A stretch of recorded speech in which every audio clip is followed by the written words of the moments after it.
Que nos ocupa hoy es el tema 8, que habla sobre la cobertura. Y obviamente pues ya vimos los beneficios de lo que es el bautismo con el Espíritu Santo hace 8 días.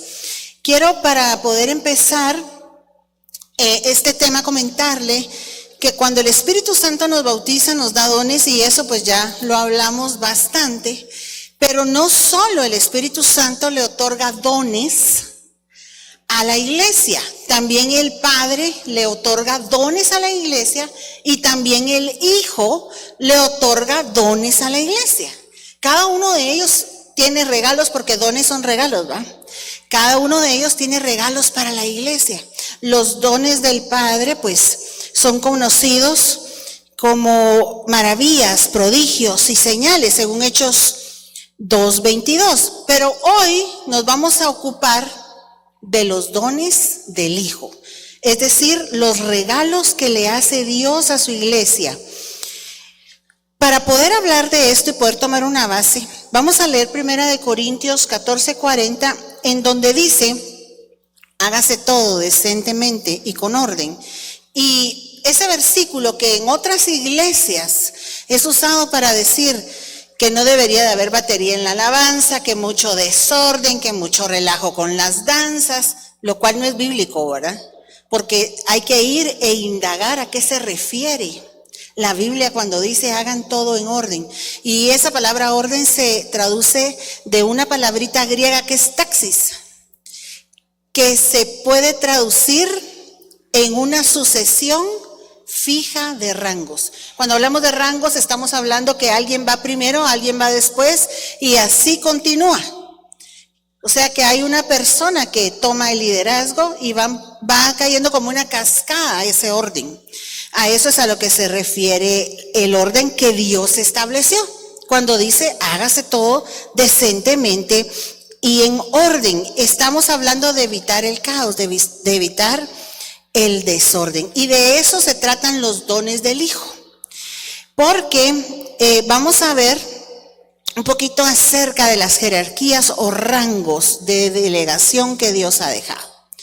Usted sabe que para cualquier emprendimiento Dios le dio al humano la capacidad de organizarse en rangos, como por ejemplo en el ejército, ¿verdad? Que es el ejemplo más fácil de entender. Pero en toda organización, ya sea una organización legítima, ilegítima, clandestina, criminal, alguien tiene que mandar. Y después tiene su segundo al mando. Y luego vienen los que lo ayudan, que también tienen grupos a su cargo. Y ese orden nació en el corazón de Dios, cuando Él dijo hágase todo en sucesión fija de rangos. Porque si no, si todos son cabeza, entonces aquí sería un caos. Porque todos tenemos criterios diferentes. Pero Dios puso una persona para que nos vaya dirigiendo, amén, que es nuestro pastor, en el caso de esta iglesia. Entonces, Efesios 4:11 dice, y cuando dice él está hablando de Jesús, si usted va a leer el contexto a su Biblia, y él dio a algunos, dice, ser apóstoles, a otros profetas, a otros evangelistas, a otros pastores y maestros. Entonces uno deja ver la cita anterior. Estos son designados directamente por el Señor. El ministerio, estos 5 que acabamos de leer, que son apóstol, profeta, evangelista, pastor y maestro, en ese orden de delegación, o sea, que el Señor ha hecho, son conocidos como los ministerios primarios. Diga conmigo, ministerios primarios. Y ese primario quiere decir que ellos van primero. Entonces son los que Dios puso a la cabeza de su iglesia, los 5 ministerios primarios. Los 5 ministerios van primero, amén. Y tienen como función cubrir a la iglesia. Y una cosa importante que nosotros debemos saber de los 5 ministerios es que no son llamados por el hombre. No es que aquí entre todos hagamos una votación y digamos, ¿saben qué? Vamos a votar y vamos a hablarle a esta persona que lo queremos que sea nuestro pastor. No, no funcionan así las cosas. Los 5 ministerios ya los traen las personas cuando nacen. Cuando nacen ya traen, vienen de la preexistencia, de la existencia previa que tuvimos aquí, que tenemos, perdón, aquí en la tierra. Dios designa los 5 ministerios. El reconocimiento de esos 5 ministerios es lo que hace el hombre. Entonces, cuando una persona dice, cuando el Señor me llamó apóstol en el año 1900 tal, esa persona está hablando incorrectamente. Dios no lo llamó apóstol en el año 1900 tal. Él ya era apóstol cuando nació, lo que pasa es que no había sido reconocido por los hombres. No había sido reconocido públicamente. Entonces, cuando el Señor me reconoció como apóstol en el año tal, sería la forma correcta de hablar de esa persona. ¿Por qué? Porque uno ya trae el ministerio que Dios le dio, le regaló para edificar el cuerpo de Cristo, cuando Dios ha otorgado a esa persona ese ministerio, obviamente, ¿verdad? Porque no es para todos. Entonces, la función de los 5 ministerios es cubrir. Y al decir cubrir me refiero a vestir. Vestir a la iglesia que se va a casar. Porque una mujer que se casa tiene atuendo de boda. Y ese atuendo de boda se lo dan los 5 ministerios. La figura de la cobertura, dice ahí en tu manual, la vemos en el Antiguo Testamento cuando las mujeres que son vistas como ejemplo de la iglesia, sombra o figura de la iglesia, se acercaban al encuentro de sus amados y se cubrían. Tal es el caso de Ruth en 3:9, y Rebeca en Génesis 24, 64, 65. Entonces eso sí lo vamos a leer. Ruth 3:9, y él dijo, ¿quién eres? Y ella respondió, soy Ruth tu sierva. Ella estaba hablando con Booz. Ruth en ese momento le estaba haciendo una propuesta de matrimonio a Booz para que la redimiera. Cuando dice la Biblia que él estaba aventando cebada en la era, cuando al final se fue a recostar después de haber trabajado tanto, y ella se fue a hurtadillas y se acostó a los pies de él.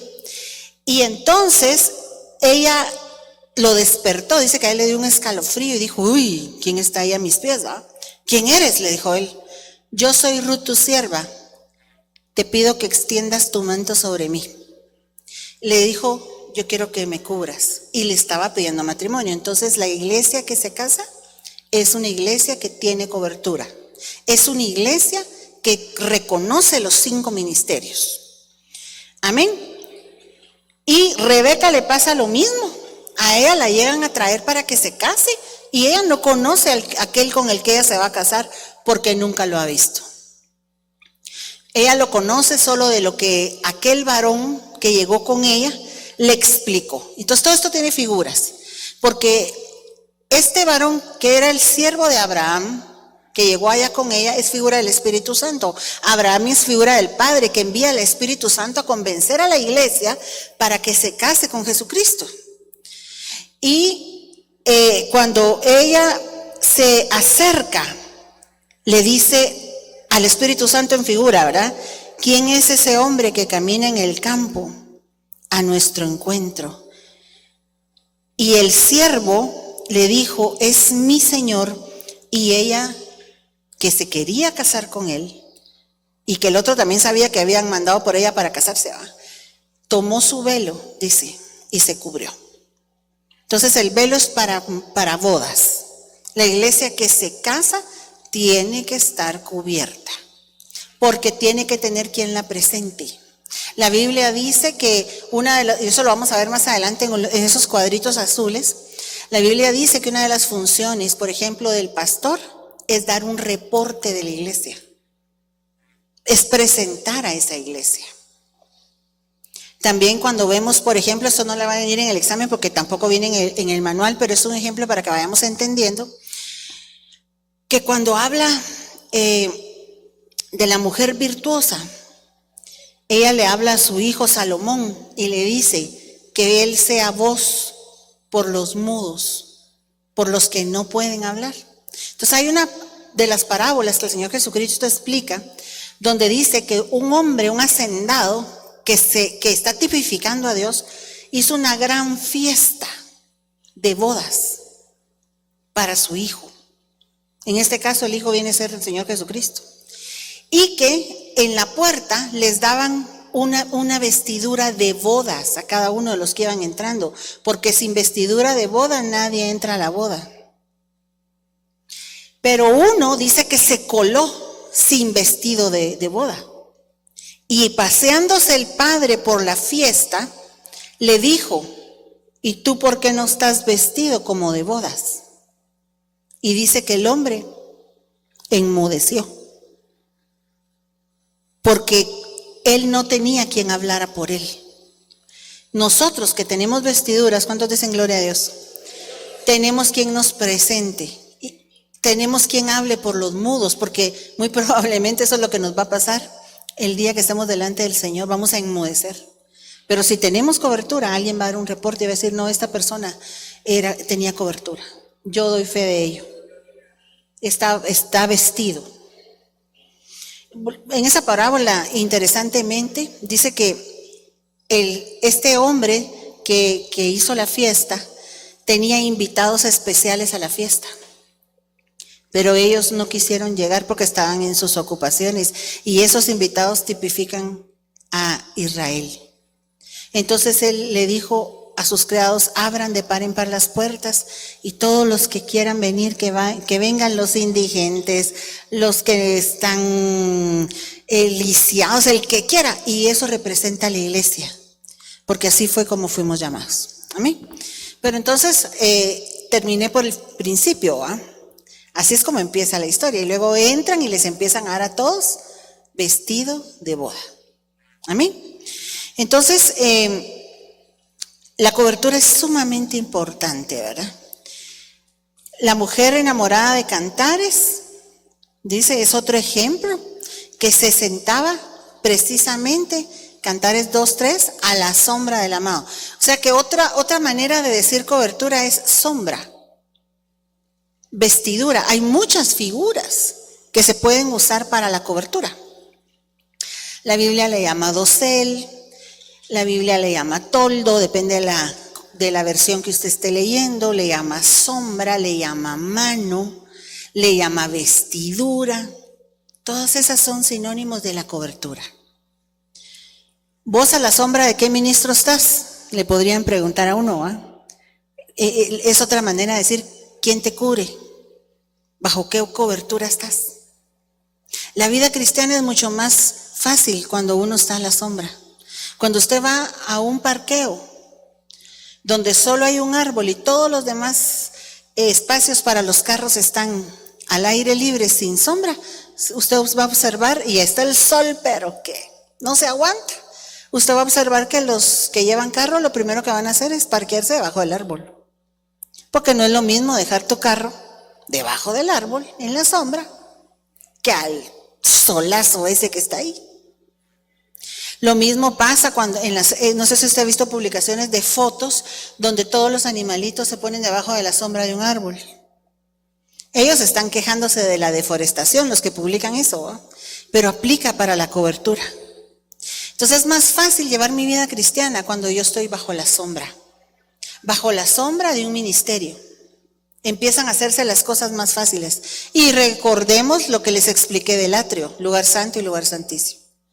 Hay cristianos de atrio, es decir, sí son cristianos y sí son salvos, pero les está costando más porque están en el atrio bajo el sol y trabajan bajo el sol, y eso trae amargura a algunos cristianos. No sé si usted conoce cristianos amargados. Están viviendo la vida cristiana y les está yendo pero en feria, pero no quieren reconocer cobertura. Y una de las maneras de reconocimiento de cobertura es cuando uno diezma. Amén. Entonces, lo menciona también el Salmo 91, del 1 al 4, dice, ¿verdad? El que habita al abrigo del Altísimo morará bajo la sombra del Omnipotente. Diré yo al Señor, refugio mío y fortaleza mía. La sombra es refugio y es fortaleza. Mi Dios en quien confío, porque Él te libra del lazo del cazador y de la pestilencia mortal. Con sus plumas te cubre. Las plumas son figura de los 5 ministerios también. Y bajo sus alas hayas refugio. Escudo y baluarte, dice, es su fidelidad. Entonces, ese es tipo de cobertura. Ahora vamos a hincarle un poquito más el diente, vamos a entrar un poquito más de lleno, a meterle la lupa a lo que son los 5 ministerios, que son dones en forma de hombre. O sea que los regalos del Señor Jesucristo, los dones del Espíritu Santo son los dones de los que hablamos siempre, ¿no? Don de sanidades, don de profecías, don de interpretación de lenguas, don de fe, y así hay varios. Ya dijimos que los prodigios, maravillas y milagros son los dones del Padre. Los dones del Hijo son hombres, humanos como tú y como yo, comunes y corrientes, con sus defectos y virtudes, pero que Dios les hizo un llamado distinto al resto de la iglesia para que bendigan a esa iglesia. Y por eso es que aquí se vuelve a repetir la cita de Efesios. Esa no es repetición, es la del 4:11. Pero el 4:8 dice, subiendo a lo alto, llevó cautiva la cautividad y dio dones a los hombres. Hay una versión que dice, y dio dones en forma de hombres. No la encontré, por eso no se la puse, pero hay una versión que dice así. La función, dice la Biblia, es que estos capaciten a la iglesia. Cuando usted lee el verso 12 de Efesios 4, que es el último versículo que le sale en la primera hoja, en el lado izquierdo, dice que el fin que tiene Dios para los 5 ministerios es que ellos perfeccionen a los santos para la obra del ministerio, que su fin es la edificación del cuerpo de Cristo. Hasta que todos lleguemos, dice, a creer lo mismo, porque la fe es lo que uno cree. Hasta que todos lleguen a la unidad de la fe. Una de las funciones de los 5 ministerios es generar unidad dentro del cuerpo de Cristo, pero también unidad de la fe, unidad de lo que uno cree, y unidad del conocimiento del Hijo de Dios a un varón perfecto a la medida de la estatura de la plenitud de Cristo. Por eso es que se dice que la función de los 5 ministerios nunca va a terminar, porque la iglesia es muy difícil para que todos tengamos el mismo pensamiento, la misma fe. ¿No conoce usted un montón de doctrinas diferentes y denominaciones de otro tipo que son cristianos, que son evangélicos, pero tienen otra fe?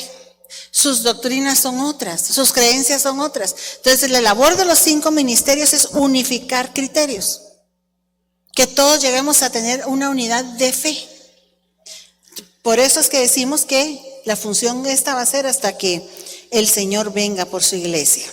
Y posteriormente van los ministros que van a ser aprobados, van a regresar transformados a ayudar a la iglesia que se quedó por desobediente. Pero eso ya es harina de otro costal ahorita, ¿verdad?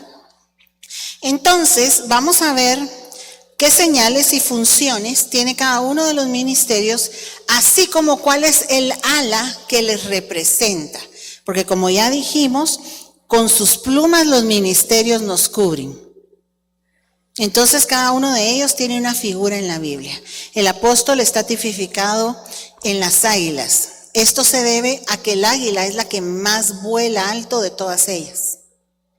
5 aves positivas hay en la Escritura.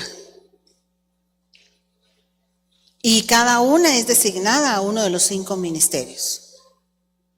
Amén. Águila, gallina, paloma, cigüeña y halcón. En ese orden. Porque el orden de los 5 ministerios es como aparece en Efesios 4:11. Apóstol, que se le vaya quedando. Apóstol, profeta, evangelista, pastor y maestro. Entonces sería águila, gallina, paloma, cigüeña y halcón. Ya se le va a quedar, ya se va a ir familiarizando con estos términos. Esas son las alas que nos cubren.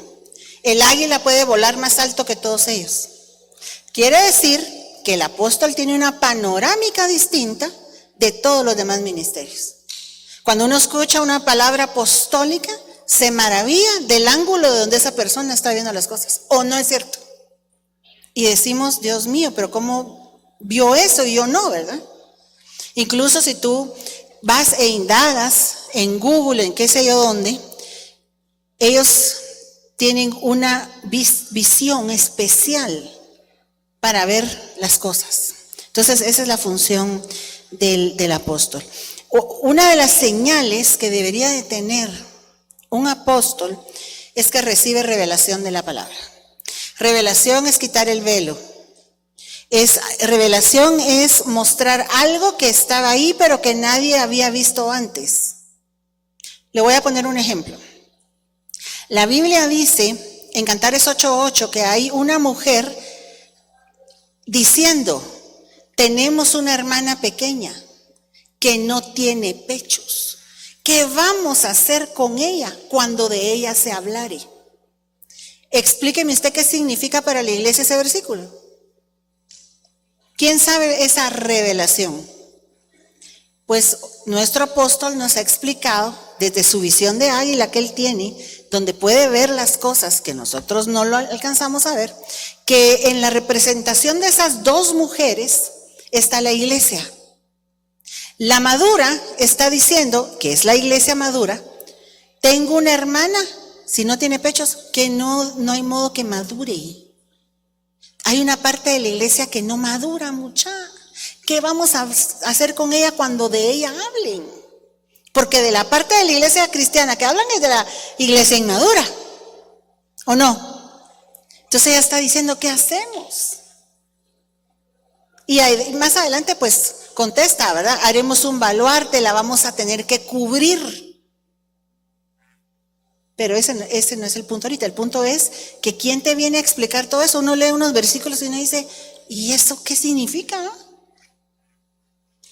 La mujer que está dando a luz en Apocalipsis, que cuando lo lees a detalle dice que dio a luz un hijo, pero una parte se fue para la tierra y otra fue arrebatada para Dios. Y entonces viene el apóstol y explica, lo que pasa es que una representa a la parte de la iglesia que se queda en la gran tribulación y la otra es la que se va arrebatada. Porque cuando vas a ver al original dice que el que se va arrebatado es el huíos, que es el hijo maduro. Y el que se queda es el hijo inmaduro, el tecnión. Pero ¿quién descubrió todo eso? Eso ya está en la Biblia. Pero tiene que venir una administración apostólica a enseñarnos algo que ya está ahí, pero que no tenemos capacidad de ver. Porque esa es revelación. Quitar el velo de algo que ya está ahí, pero que tú no miras. Esa es una de las más fuertes señales de un apóstol. Porque habrán personas que habrán fundado iglesias. Porque mire, pues, otra de las señales del apóstol es que manda a abrir iglesias. Es decir, tiene la capacidad de parte de Dios de delegar a alguien para que abra una iglesia y cubra ese pastor a esa iglesia en tal lugar, en tal región. Porque ellos, el ángel de un apóstol es un ángel que viene con la capacidad de destruir potestades más grandes que otros ministerios. Entonces tienen la capacidad de enviar y delegar. Si el Señor les pone, le dicen a esta persona, te voy a entregar tal región, ve y trabaja en esa región. Y esa persona va delegada. Entonces una de las funciones apostólicas es delegar. De hecho, cuando están diciéndole a alguien, te doy permiso, tu pastor no sale de aquí a predicar a otro lado, sin que antes el apóstol autorice esa invitación. Porque esa es parte de la delegación que él hace. Aparte de cuando manda a alguien a abrir una iglesia a algún lado o a cubrir una iglesia que ya estaba en algún lado. Entonces hay personas que buscando ser apóstoles, sin serlo, se ponen a abrir iglesias. Y le dicen a la gente, vamos a ver, yo siento que tú eres pastor, ve a abrir allá. Tú también, todos son pastores. Y empiezan a abrir campos, iglesias, como poporapos. Pero esta primera señal que estamos viendo aquí nos hace ver quién es genuino y quién no. Y es que esa persona, si es apóstol, tiene que tener revelación de la palabra. Si solo está repite y repite y repite lo que mira el apóstol Sergio, entonces no tiene revelación apostólica directamente él como apóstol. Claro, entendemos que la doctrina viene del apóstol Sergio, ¿eh? Y que la uniforma en toda la misión. Pero yo sé que usted ya me entendió qué es lo que yo le quisiera entender. Amén. Entonces, tiene revelación, recibe el fundamento de la doctrina, que es lo que te digo, esa parte donde tenemos que estar uniformados, y tiene autoridad para presidir y edificar. Vamos a leer los versículos porque para mí es muy importante. 2 Corintios 12:7. Y para que la grandeza de las revelaciones, dice el apóstol Pablo, siendo el apóstol, tenía revelaciones, Dios le daba revelación de las cosas, no me exaltara desmedidamente, me fue dado un aguijón en mi carne, un mensajero de Satanás que me abofetee, para que yo no me enaltezca sobremanera. El punto es que ahí está la palabra revelación marcada con negrito, donde tú tienes pie de imprenta de que los ministros que son llamados a ser apóstoles tienen que tener revelación. Efesios 3:3 es también para acuñar lo mismo, que por revelación me fue declarado el misterio como antes lo he escrito brevemente. Y en Hechos 2:42 dice, perseveraban en la doctrina que les daban los maestros. No. Los pastores. No. La doctrina la dan los apóstoles. Ellos son los que nos dicen los fundamentos de la doctrina. También dice que tienen ellos autoridad para presidir y edificar. Por esto os escribo, 2 Corintios 13:10, estando ausente para no usar de severidad, cuando esté presente conforme a la autoridad que el Señor me ha dado para edificar y no para destruir. Entonces la autoridad que Dios le ha dado a un ministerio apostólico es para edificar el cuerpo de Cristo. Amén. Funciones. Presiden la iglesia. Y aún nos puso Dios, dice, primeramente apóstoles, y luego usted ya leyó conmigo lo demás, ¿va? Luego profetas, luego maestros, los que hacen milagros, que serían como los evangelistas, etcétera. Pero cuando dice primeramente, en esta parte de aquí, abajo del primer cuadrito azul, hay una llamada. Y cuando dice primeramente, y tú te vas a ver esa palabrita al original, es protón. Diga conmigo protón. ¿Qué significa protón en español? Primeramente. Esa palabrita protón quiere decir primero en tiempo, primero en lugar, primero en orden, primero en importancia. Entonces vino Dios y puso al apóstol primeramente en tiempo, primeramente en lugar, primeramente en orden y primeramente en importancia. Porque él fue llamado protón. Por eso es que él es el que preside. Eso significa el que dirige. Amén. Ponen el fundamento de la doctrina. Eso también ya lo vimos, ¿va? Pero vamos a ir a leer aquí, edificado sobre el fundamento de los apóstoles. Yo como perito arquitecto puse el fundamento. Es tanto señal como función de lo que ellos hacen. Y ellos son representados, como ya te había explicado, en el águila. Démosle vuelta a la hoja de los versículos.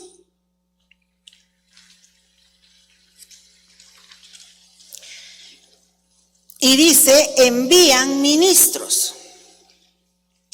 Final del verso 6 de Hechos 6, y después de orar, pusieron sus manos sobre ellos, o como dice 2 de Timoteo 4:12, a Tíquico lo envié a Éfeso. Entonces ellos son los que envían. Muy bien. Ave dice, son como águilas. Éxodo 19:4, vosotros visteis lo que hice a los egipcios, como os tomé sobre alas de águila y os he traído a mí. Deuteronomio 32:11, como un águila que despierta su nidada, que revolotea sobre sus polluelos, extendió sus alas y los tomó y los llevó, dice, sobre su plumaje. Entonces esa es una de las funciones apostólicas. Ahora miremos los profetas. Sus señales es que predicen acontecimientos futuros, como lo podemos ver en Hechos 11:27. Por aquellos días, unos profetas descendieron de Jerusalén a Antioquía, verso 28, y levantándose uno de ellos, llamado Agabo, daba a entender por el Espíritu que ciertamente habría una gran hambre en toda la tierra. Y esto ocurrió durante el reinado de Claudio. Entonces ahí es el pie de imprenta para que usted sepa que los profetas pueden predecir algo que está en el futuro, pero no solo eso, sino que también miran el pasado. Así como vamos a leer en segundo libro de Samuel 12, 1 y 4. Natán dijo a David: tú eres aquel hombre, así dice el Señor Dios de Israel. Entonces, usted va a leer en su casita, segunda de Samuel 12, 1 al 4, para que mire lo que él estaba reclamando del pasado de David. Y entonces cuando David le dice, él tira una sentencia sobre la persona de quien le estaban contando esta experiencia y no sabía que estaba hablando del mismo. Entonces por eso es que el profeta le dice: tú eres el del que yo te estoy hablando. Aquí está, esa es una revelación del pasado, que es algo que pueden manejar los profetas. Según Jeremías 1:10, un profeta tiene autoridad para arrancar lo que Dios no plantó en la vida de una persona o en una congregación, destruir lo que no es de Dios, arruinar, derribar, pero también luego ese mismo profeta tiene que edificar y volver a plantar lo que es de Dios en esa persona. Amén. Esas son las señales de un profeta. Brevemente, ¿verdad? Porque imagínense, nos podrían dar un seminario solo sobre las señales de un apóstol, las funciones de un apóstol, o las señales de un profeta y las funciones de un profeta. Brevemente, pues esto es básico. Otra de las cosas que hacen los profetas como función es que consuelan y confirman, activan lo profético en otras personas o congregaciones y activan a las personas en el llamado primario que tienen a servirle a Dios, o es simplemente en el llamado a servirle a Dios, aunque no sea un ministerio primario.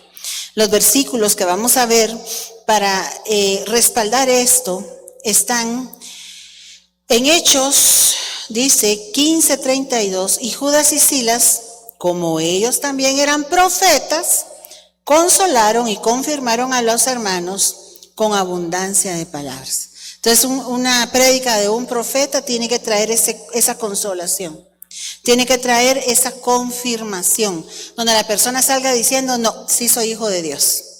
No importa que me está lloviendo bajo la lengua, Dios algo va a hacer.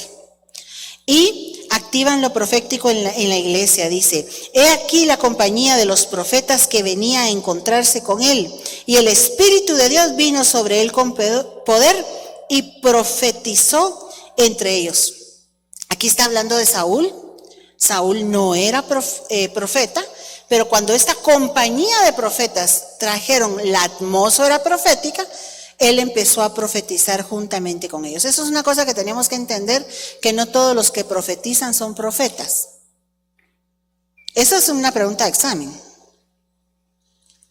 Entonces yo vengo y te la hago. ¿Todos los que profetizan son profetas? No. Pero sí, todo profeta tiene que profetizar. Amén.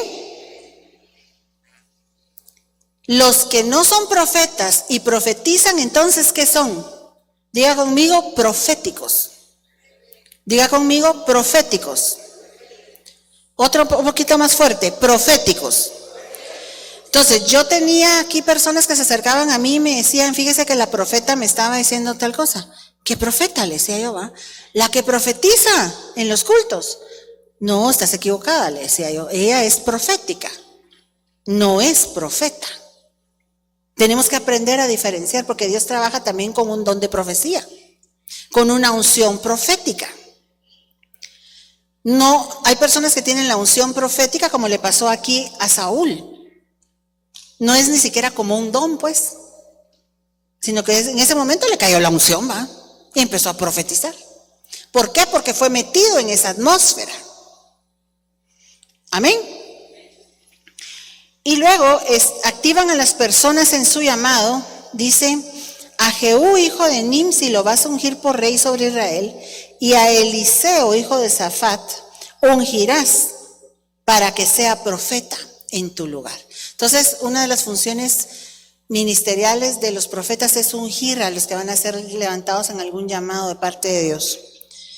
Y dice ahí que ellos son como gallinas. ¿Por qué? Porque el Señor dijo: Jerusalén, Jerusalén, ¿que matas a quién? A los profetas, y apedreas a los que te son enviados. ¿Cuántas veces quise juntar a tus hijos como la gallina junta sus polluelos debajo de las alas, y no quisiste? Entonces, la gallina representa en figura el ministerio profético. Amén. Que también, como parte de los 5 ministerios, una de sus funciones es unir a la iglesia. Por eso dice: cuántas veces quise juntarte por medio de las alas de gallina de mis profetas. Amén.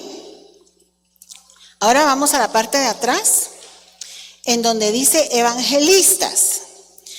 Y vamos a ver las señales. Obviamente, una de las señales del evangelista es que anuncia las buenas nuevas del evangelio. En Hechos 21:8 leemos: al otro día, saliendo Pablo y los que con él estaban, fuimos a Cesarea, Cesarea tiene que ser, y entrando en casa de Felipe, ¿el qué? El evangelista, que era uno de los 7, posamos con él. Pero cuando tú lees el verso 12, dice: pero cuando creyeron a Felipe, que anunciaba el evangelio del reino de Dios, en el nombre de Jesús se bautizaban hombres y mujeres. Entonces, una de las funciones del evangelista es anunciar el evangelio. Una de las funciones del profeta es profetizar. Y la función primaria, digamos así, del apóstol es que tiene revelación. ¿Se nos quedó? Va, démosle vuelta a la hojita de los versículos. Otra de las cosas que hacen los evangelistas es que con ellos viene el poder de echar fuera demonios. Yo no sé quiénes aquí han ido a una campaña evangelística y han visto cómo hacen liberaciones. Entonces Felipe, dice Hechos 8:5 al 7, descendiendo a la ciudad de Samaria, predicaba a Cristo, y la gente unánime escuchaba atentamente las cosas que decía Felipe, oyendo y viendo las señales que hacía. O sea que esas son las señales de los evangelistas. Ahí está la palabra señales. Porque de muchos que tenían espíritus inmundos, salían estos dando grandes voces, y muchos paralíticos y cojos eran sanados. Entonces traen sanidades, traen milagros, traen liberaciones. Es parte del equipamiento que Dios les da como herramientas para desarrollar ese ministerio precioso del evangelismo. Funciones. Aquí está una parte que no nos gusta. Una de las funciones del evangelista es mostrar el pecado. Para ponerte un ejemplo de esto, voy a usar ya no a Felipe, sino a Juan el Bautista, que tenía una fuerte unción evangelista. Para poder ponerlo aquí en el manual, le consulté por medio de mi esposo al apóstol, y dijo que definitivamente Juan se podía ver como un tipo de evangelista. Y este Juan, y eso te lo aclaré ahí en esa llamada que dice número 1, aunque Juan el Bautista era profeta, tenía una fuerte unción evangelística sobre él, ¿sabe por qué? Porque sobre él reposaba el espíritu de Elías. Y su ministerio llevó a muchos al arrepentimiento. Definitivamente se puede ver en figura de un evangelista. Textualmente eso fue lo que me mandó a decir el apóstol. Entonces, muestra el pecado, está en Marcos 6. ¿6 qué es? 18. Uy, ya me perdí aquí. Espérenme, por eso es que le pongo así. Porque Juan decía a Herodes, que era el tetrarca, ¿verdad? No te es lícito tener a la mujer de tu hermano. Entonces señalan el pecado. Por eso es que a veces se oye algo duro, algunos mensajes evangelísticos. Mateo 3, del 1 al 2, dice, en aquellos días vino Juan el Bautista predicando en el desierto de Judea, verso 2, y diciendo, arrepiéntanse, porque el reino de los cielos se ha acercado. Entonces ellos también traen esa unción de arrepentimiento. Un evangelista se para en una plataforma y habla acerca de la palabra de Dios, y lo que causa la atmósfera que él trae es arrepentimiento en la gente. Y la gente empieza a pasar a convertirse a Cristo. Y estoy hablando de personas inconversas. Entregan las almas al pastor. Eso usted lo puede encontrar en Hechos 8, del 12 al 15. Pero cuando creyeron a Felipe, que anunciaba el evangelio del reino de Dios y el nombre de Jesucristo, se bautizaban hombres y mujeres. También creyó Simón mismo, y habiéndose bautizado estaba siempre con Felipe, y viendo las señales y grandes milagros que se hacían, estaba atónito. Cuando los apóstoles que estaban en Jerusalén oyeron que Samaria había recibido la palabra de Dios, enviaron a Pedro y a Juan. Recuérdense que a Pedro el Señor le dijo, pastorea mis ovejas, pastorea mis corderos. Él venía en ese momento en una función pastoral. Los cuales, habiendo venido, oraron por ellos para que recibiesen el Espíritu Santo. Entonces este es el pie de imprenta de que el evangelista va a un lugar, desde la plataforma, la gente se convierte a Cristo, pero él después le entrega a la persona designada para esa área las almas que en esa campaña evangelística se salvaron. ¿Se entiende?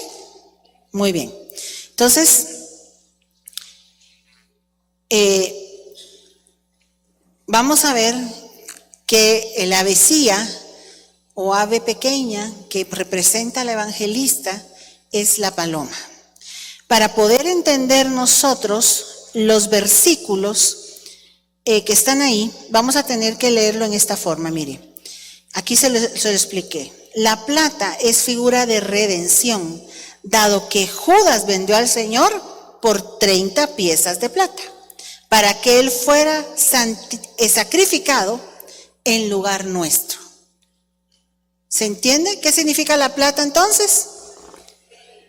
Vamos a ver, porque esto puede venir en el examen, mis amados. Mis amados, ¿verdad? Mis amados. ¿De qué es figura la plata? ¿Por qué? Se lo acabo de leer. Porque Judas vendió al Señor por 30 piezas de plata en redención que el Señor hizo en la cruz por nosotros. Amén.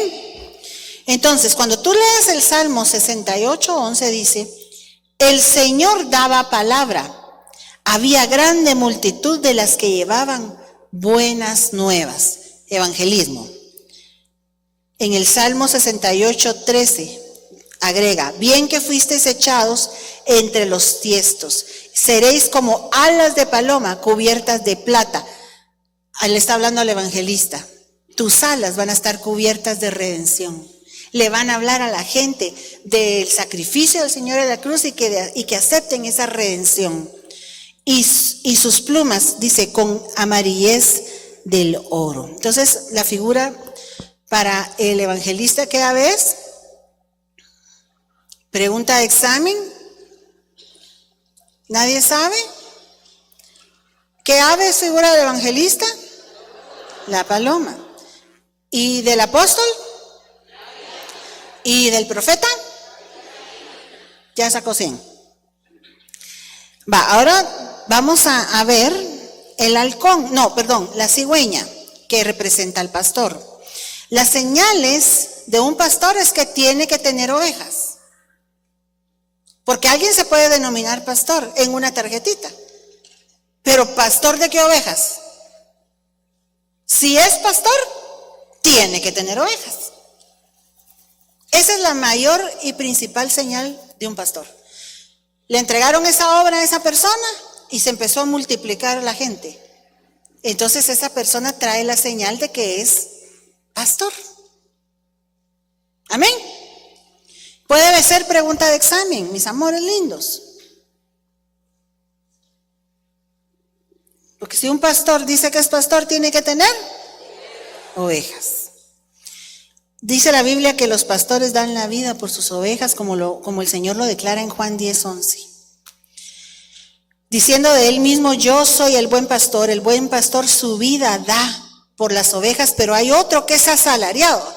O sea que tenemos que tener cuidado, porque hay personas dirigiendo congregaciones como pastores asalariados y que no es pastor, de quien no son propias las ovejas, porque cuando ve venir el peligro, ve venir el lobo, deja a las ovejas y se va corriendo, huye, y el lobo arrebata a las ovejas y las dispersa.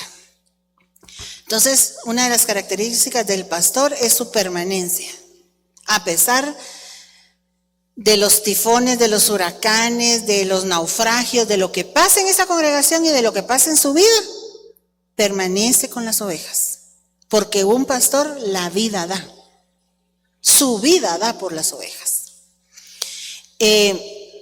Otra de las características es que tienen callado para corregir con amor, pero también tienen vara. En el Salmo 23, versos 1 y 4 dice: Jehová es mi pastor, está hablando de pastores, a mí nada me va a faltar. Verso 4, aunque ande en valle de sombra de muerte, yo no voy a temer mal alguno, porque tú estarás conmigo, tu vara y tu cayado me infunden aliento. Dos instrumentos con diferente función. ¿Quién conoce las varas? Eran aquellos palos con los que ellos se ayudaban cuando iban caminando. Alguien dijo: ¿quién conoce las sombrías que tienen un gancho así? Así son las varas. Tienen ese gancho. Ese gancho le sirve al pastor para rescatar a las ovejas que se han desbarrancado. Entonces de ese gancho agarran a la oveja y la regresan. Lo hacen por amor. Pero dice la Escritura que el pastor también carga vara. Y esa parte ya no nos gusta, porque da vara. Cuando tiene que corregir algo, lo corrige. Y entonces usted pone sus nalguitas y le dan vara. Amén. Entonces, esas son dos cosas distintas, pero que son señales de alguien que está en el ministerio pastoral. Y una de las cosas importantes es que son conforme al corazón de Dios. Eso nosotros lo podemos leer. Vamos a ver. Jeremías es, ¿va? 3:15. Te voy a dar pastores según mi corazón, dice el Señor, que te pacienten con ciencia y con inteligencia. Entonces, Dios va a designar el pastor ad hoc. ¿Quién sabe qué significa la palabra ad hoc? Que calza perfecto, que no le falta ni le sobra nada. Por eso es que aquella empresa de zapatos se llamaba ad hoc. Quiere decir que entra y no te sobra ni te falta nada, te quedó cabal. Ad hoc. Así son los pastores que Dios manda a cada congregación. Dios conoce lo que se está moviendo en las regiones y manda a la persona que tiene que mandar. Muchas veces yo he visto a mi esposo, con su alegría que él siempre tiene, con sus bromas que él hace, cómo rompe en esta región la religiosidad que hay. Porque lo que gobierna aquí es una religiosidad de tachín, tachín. Y si nosotros como iglesia verdadera de Dios no estamos alertas a eso, pronto nos hubiéramos metido ya como religiosos a seguir y a servir a Dios religiosamente. Pero el Señor nos dio un pastor alegre que rompe esas atmósferas y nos saca de esa religiosidad. Amén. Entre las funciones va a dar cuenta de las almas, lo que eso ya te lo había dicho. Eso está en Hebreos 13:17. Obedezcan a sus pastores y sujétense a ellos, porque ellos velan por vuestras almas, como quienes habrán de dar cuenta, para que lo hagan con alegría, no quejándose, porque si ellos se quejan de ti, a ti no te es de provecho. Entonces tenemos que ser sujetos, dice ahí, ¿verdad? Para que no se presente delante de Dios un informe en donde el pastor no esté contento con esa persona, porque aquí menciona alegría. Amén. Una vez un hermano hizo algo con lo que yo no estaba de acuerdo y ahí todos despertaron, ¿va? No les gusta el chisme, pero los entretiene. Entonces este hermano me contó un sueño. Fíjese, me dijo que yo estaba soñando, que estaba en mi cama acostado durmiendo y me desperté. Yo tenía 2 colchas puestas sobre mí. ¿Qué podrían ser las colchas? Cobertura. Y usted llegó, me dijo, y dice que le dije, con permiso, esta es mía. Y me llevé una de las colchas y le quedó solo otra. Usted entienda la parábola, ¿verdad? Entonces, que cuando den reporte de nosotros lo hagan con alegría, no quejándose de esa persona. Para eso es la sujeción. Diga conmigo, sujeción. Porque ahí lo dice en el verso 17 al principio: obedezcan y sujétense, para que los que velan por tu alma y den cuenta, lo hagan alegremente y no se quejen de ti con el Señor. Porque si sube una oración de queja delante de Dios de un pastor, a ti no te va a ser provechoso, dice ahí. Amén. Entonces, dice también que otra de las funciones es llevar a las ovejas a comer prados verdes. Y esto habla de la palabra, de esa palabra que está constantemente fluyendo. Los pastores son como cigüeñas. Amén. Aquí dice que para entender por qué se denomina que los pastores son como cigüeñas, vamos a leer Job 39 del 13 al 18 en 2 versiones diferentes, para poder entender por qué se dice que los pastores son como cigüeñas. Dice en la RBA 1989, se agitan alegremente las alas del avestruz. Y hace una pregunta: ¿pero acaso las alas y el plumaje del avestruz son como el de la cigüeña? ¿Por qué? Porque el avestruz abandona sus huevos en la tierra. O sea que el avestruz no cuida a sus hijos espirituales, los deja abandonados, como vimos que hacía un falso pastor. Y sobre el polvo los deja calentarse. El polvo habla del humanismo, habla de la gente que se regresó a Egipto, de la gente que se volvió terrenal, porque del polvo de la tierra fuimos formados. El humano fue formado del polvo de la tierra, entonces la tierra habla de humanismo. Y vino esta avestruz y dejó tirados a los huevos en el polvo. Y se olvida que un pie lo puede aplastar. Si lo aplasta, ¿qué pasa con ese huevo? Se muere. Esas son las almas que se están muriendo. Devuelven su salvación, ya no terminan el proceso de llegar a ser cristianos, ¿va? O que los animales del campo lo pueden pisotear. Trata con dureza a sus hijos, el avestruz, como si no fueran de él, sin temor de que su trabajo haya sido en vano. Es que Dios le hizo olvidar la sabiduría, dice. Vamos a la parte de atrás de la hoja de versículos. No le repartió inteligencia, verso 18. Pero cuando levanta las alas para correr, se ríe del caballo y del jinete. Ahora, mire cómo dice aquí.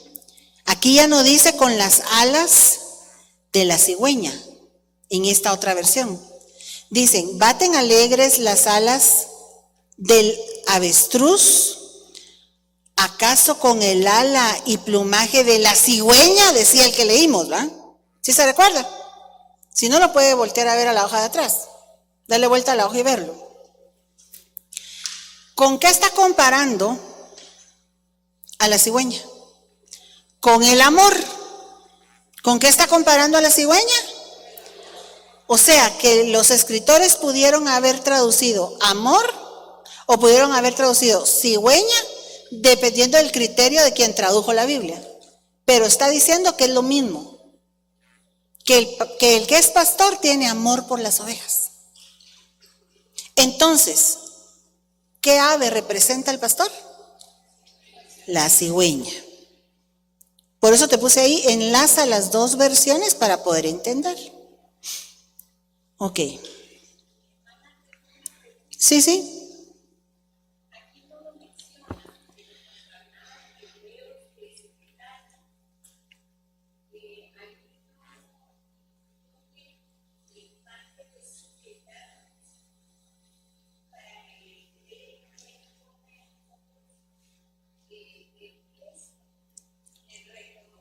Es que el diezmo es un reconocimiento de autoridad también. Entonces sí, la hermana pregunta que si en sujetarnos entra también el diezmar, para que haya un buen reporte de esa oveja. Entonces yo le digo que sí, porque eso también es parte de lo que constantemente se les está pidiendo que se sujeten. Pero cada quien toma su propia decisión. Amén. Entonces vamos a ver al maestro para terminar. Y una de las cosas que tiene el maestro es que cuando explica uno le entiende qué es lo que está explicando. Su mensaje es de fácil comprensión. Amén. Eso lo dice Nehemías 8, y 9, en donde está hablando que leían el libro de la ley de Dios y ponían el sentido de modo que se entendiese la lectura. No solo estaban leyendo, estaban tratando de que todos entendieran. Y Nehemías el gobernador y el sacerdote Esdras el escriba y los levitas que hacían entender al pueblo dijeron a todo el pueblo: Dios santo es Jehová nuestro Dios. No os entristezcáis ni lloréis, porque todo el pueblo lloraba oyendo la palabra de la ley. Entonces ese es el mensaje de un maestro, es un mensaje de fácil comprensión. Es la señal que le acompaña. ¿Se recuerda de la señal primordial del apóstol, que es el águila? Que tiene revelación. La señal principal del profeta, que profetiza por lo menos, ¿va? La señal principal ¿de qué sigue? Del evangelista, que presenta el plan de salvación, ¿verdad? La señal principal del pastor, que da su vida, que tiene ovejas y que da la vida por ellas. Y la señal principal de un maestro es que lo que está explicando se entiende. Otra de las cosas es que enseña la palabra con autoridad. Cuando terminó Jesús estas palabras, la gente se admiraba porque les enseñaba, maestro, les enseñaba como quien tiene autoridad y no como los escribas. Otra de las cosas es que cuando a uno le enseñan y uno entiende, a uno ya no se le olvidaba que no. Dice la Biblia que esas son palabras que se insertan en la vida de nosotros. Las palabras de los sabios, Eclesiastés 12:11, son como aguijones y como clavos hincados las palabras de los maestros, de las congregaciones dadas por un pastor. Entonces, esa es la enseñanza, algo que se te va a quedar impregnado en tu corazón y no se te va a olvidar. Convierten el agua en vino. Vino este personaje de noche a Jesús y le dijo: Rabí, yo sé que tú has venido de Dios como maestro, porque nadie puede hacer las señales que tú haces si no está Dios con él. Y lo último que había hecho el Señor antes de este versículo fue en las bodas de Caná, donde él convirtió el agua en vino. Entonces, cuando un maestro está enseñando, la gente sale contenta, sale alegre de ese lugar, de haber entendido la palabra de Dios. Dentro de las funciones es que se multiplica, porque forma discípulos, según Lucas 6:40. También enseña los rudimentos de lo que es la palabra. Los rudimentos son las primeras enseñanzas en cualquier arte o profesión. Es lo que estamos haciendo aquí. Un maestro tiene que tener la paciencia, el gozo de poder volverle a explicar a alguien que venga nuevo a la iglesia los rudimentos de la palabra. Y hacerlo con la misma alegría que lo explicó hace 20 años. Y seguirlo explicando con gozo. Amén. Entonces, eso es lo que hace un maestro como su función. Explica la profecía, que es la palabra profética más segura. Enseñan la doctrina apostólica. No vienen a inventarse la doctrina ni el agua azucarada, sino que ahí está suficiente con lo que los apóstoles enseñan para que esta persona venga y lo explique al pueblo si el pueblo no terminó de entender lo que el apóstol estaba diciendo. El vuelo de un halcón no es tan alto como el de un águila, ¿verdad que no? Entonces, un halcón se concentra en algo más específico. Es como que tuviéramos un lente que se abre y mira toda la panorámica, que sería el apóstol, o de un halcón que se enfoca en algo más pequeño. Amén. Son como halcón, ¿por qué? Porque en Job 39:26, y aquí dice, se deben enlazar las dos versiones para poder entender. Y Nehemías 8, del 2 al 3, nos va a dar la explicación. ¿Diriges acaso el vuelo del halcón cuando despliega sus alas hacia el sur? Luego dice, en la misma cita de Job 39:26, pero en la Reina Valera autorizada, vuela el gavilán, aquí ya no le dice halcón, le dice gavilán, pero en realidad nos interesa que diga halcón. Entonces cambiémoslo, vuela el halcón por tu industria y extiende sus alas hacia el mediodía, o hacia el mediodía sus alas. Entonces dice que Esdras, que era maestro de la ley, explicaba delante de la puerta de las aguas la palabra de Dios desde el alba hasta el mediodía. Una de las señales del maestro o funciones del maestro es que puede pasar todo el día enseñando y no se cansa, porque es su pasión que las personas entiendan. Amén. Entonces, aquí tengo otra llamada de 2 de Pedro 2:1, donde dice, este verso nos da a entender que un maestro del Nuevo Testamento es a la iglesia lo que un profeta a los israelitas en el Antiguo Testamento. Entonces los maestros son los que explican la profecía bíblica. Y para terminar, vamos a leer Malaquías 4:2, en donde el Señor nos hace una promesa diciendo, mas a vosotros, los que teméis mi nombre, nacerá el sol de justicia, y en sus alas traerá salvación, y saldréis y saltaréis como becerros de la manada. ¿Pero en dónde viene la salvación? En sus alas. Diga conmigo, en sus alas. Le quiero contar que esta solo es la primera parte del tema, porque como le expliqué, hay muchas figuras de lo magisterial. Entonces, si el Señor nos concede la vida y nos permite, de hoy en 8, si el Señor no ha venido por nosotros, ¿cuántos dicen amén? Vamos a estudiar la segunda parte.